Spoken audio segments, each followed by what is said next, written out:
आखिरकार 15 साल का इंतज़ार ख़त्म हुआ।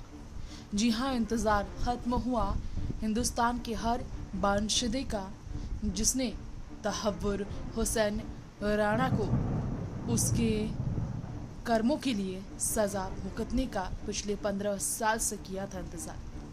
अब वह घड़ी आखिरकार आ गई है जब तहव्वुर हुसैन राणा को अमेरिका से प्रत्यार्पण कर भारत लाया गया।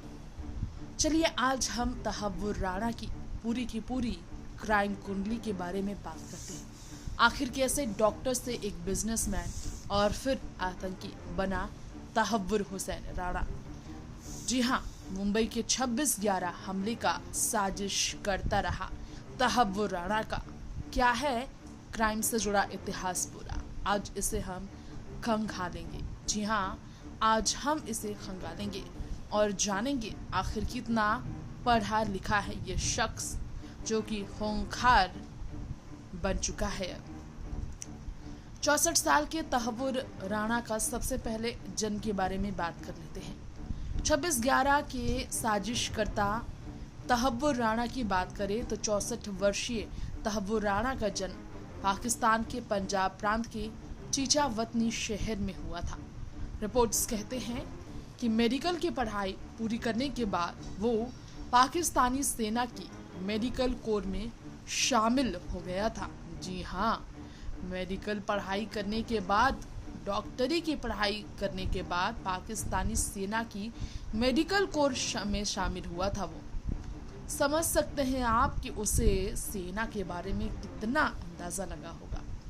लेकिन 1990 के दशक के आखिर में जब तहव्वुर राणा ने पाकिस्तानी आर्मी छोड़ दी और वो कनाडा जाने का फैसला ले बैठा, वहाँ से उनके क्राइम कुंडली की कहानी की शुरुआत हुई। यहाँ कुछ साल रहने के बाद वो फिर अमेरिका जाने का फैसला ले बैठा।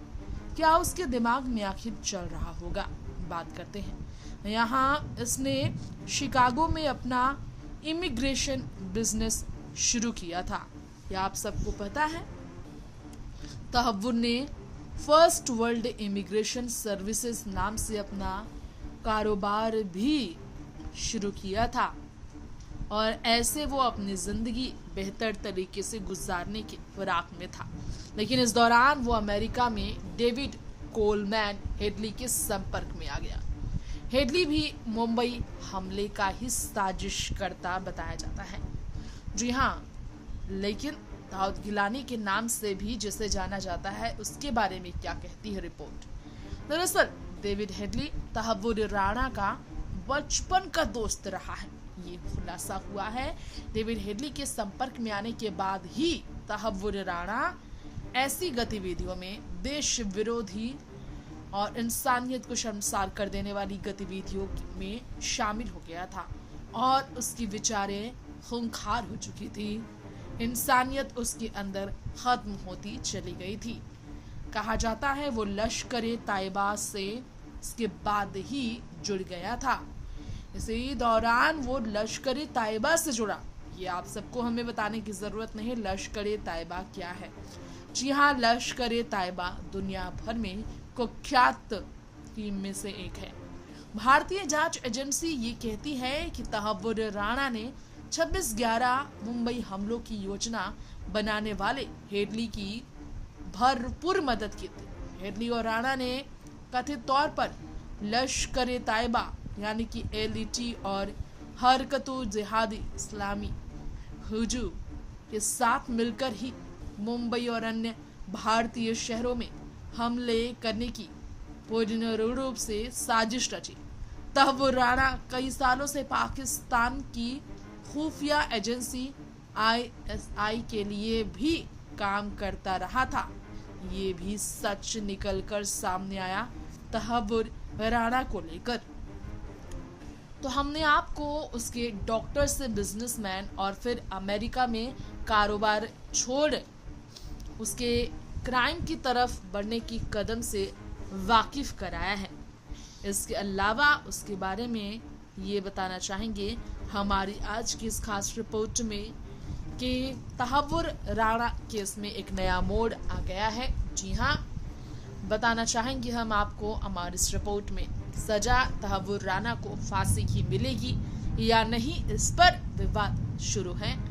मुंबई आतंकी हमले का मास्टरमाइंड तहव्वुर राणा को भारत लाए जाने के बीच एनआईए और रॉ की टीम के सुरक्षा घेरे में स्पेशल प्लेन से वह दिल्ली एयरपोर्ट से उतारा गया और तहव्वुर राणा को एयरपोर्ट पर कड़ी सुरक्षा के साथ बुलेट प्रूफ गाड़ी के साथ बड़े कमांडो के साथ एनआईए की टीम ने गिरफ्तार कर ले जाने का फैसला लिया।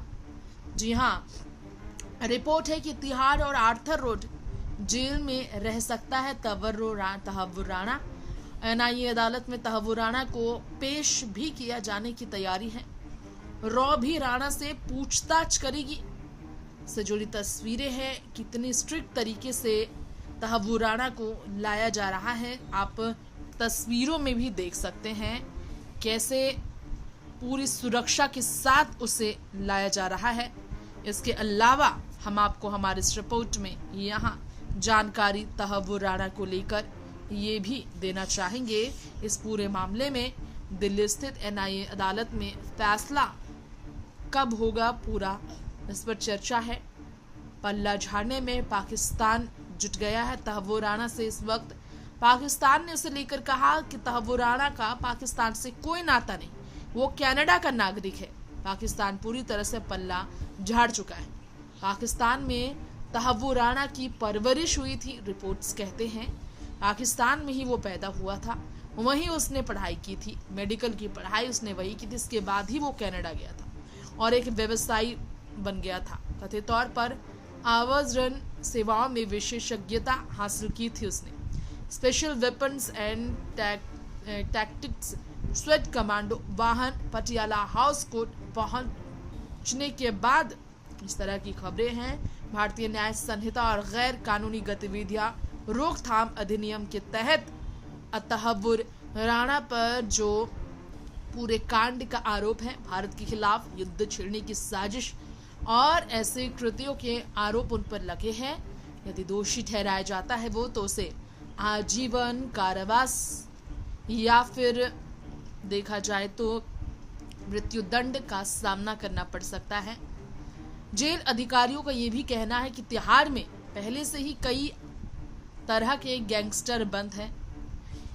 किसे किस जेल में रखा जाएगा इसे लेकर भी एक सिक्योरिटी ऑडिट होती है, इसके बाद ही उसे जेल में ऑडिट किया जाता है।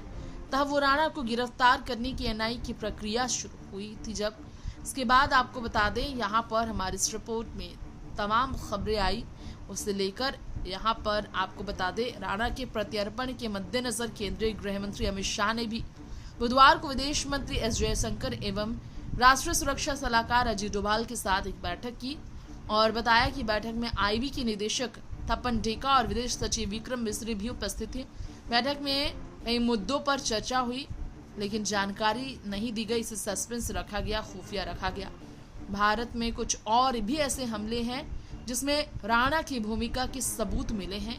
इन मामलों में राणा के विरुद्ध नई एफआईआर दर्ज की जा सकती है। रिपोर्ट्स है कि एजेंसी आईएसआई के साथ मिलकर भारत पर उसने कई साजिशें रचने के मामले में नई एफआईआर दर्ज करने पर विचार उसके खिलाफ किया जा रहा है। तहव्वुर पर भारतीय न्याय संहिता और गैर कानूनी गतिविधियां रोकथाम अधिनियम के तहत बहुत बड़े स्तर पर हत्या के आरोप है।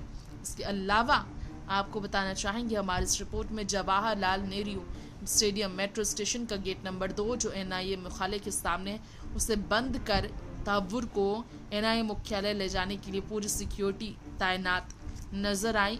वहीं इसी के साथ यहाँ पर आपको बताना चाहेंगे किस तरीके से उसे लेकर अभी एक नया मोड आया है और वो मोड ये है कि जिस तरीके से उसे सज़ा दी जाएगी इसे लेकर भी अमेरिका अगर डेविड पर मौन है तो यहाँ पर इस पर भी सवाल खड़े हो सकते हैं। देखना ये होगा इस पर फैसला कब आता है।